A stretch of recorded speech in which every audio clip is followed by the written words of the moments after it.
control unit has examined and decoded the fetch instruction and determined the required course of action to take. The execution cycle can commence unless the fetch cycle and the interrupt cycle, both of which have set instruction sequence. The execute cycle can compress some complex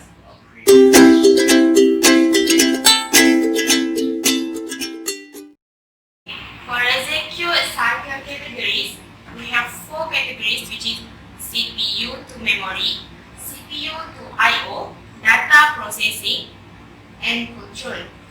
For CPU memories, data may be transferred from the memory to the CPU or from the CPU to the memories.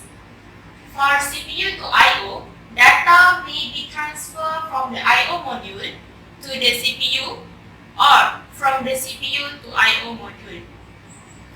For the third one, the data processing, the CPU may perform some arithmetic or logic operation on data via arithmetic logic unit, which is ALU. And the last one, for the control, an instruction may be specific that the sequence of operation may be altered. For example, the program counter PC may be updated with a new memory address to reflect the next instruction fetch. Should we read this from the new location?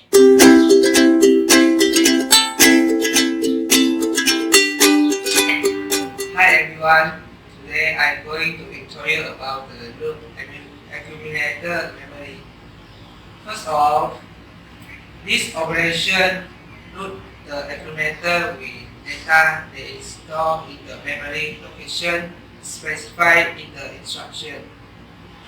After that, the operation starts by transferring the address portion of the instruction for IOut to the memory address register, that is MAOut.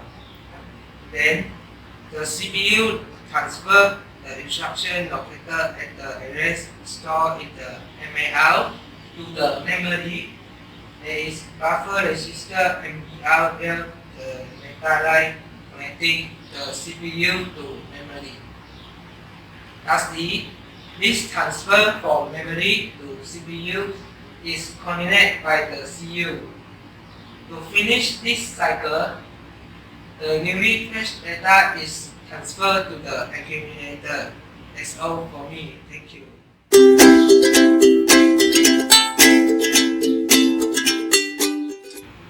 Okay, next I will explain about an accumulator memory.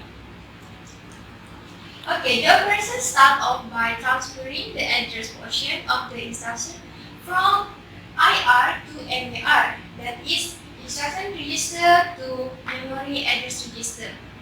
After that, the CPU then transfer the instruction located at the address store in the memory address register to memory buffer register MAR to MBR. This is used via the data line that connecting the CPU to memory. So CU, control unit, will coordinate the transfer from memory to CPU. ALU, arithmetic logic unit, at the data store in accumulator, ACC, and memory buffer register, MBR. To finish this cycle, the result of the addition operation is stored in accumulator, ACC, for future in use.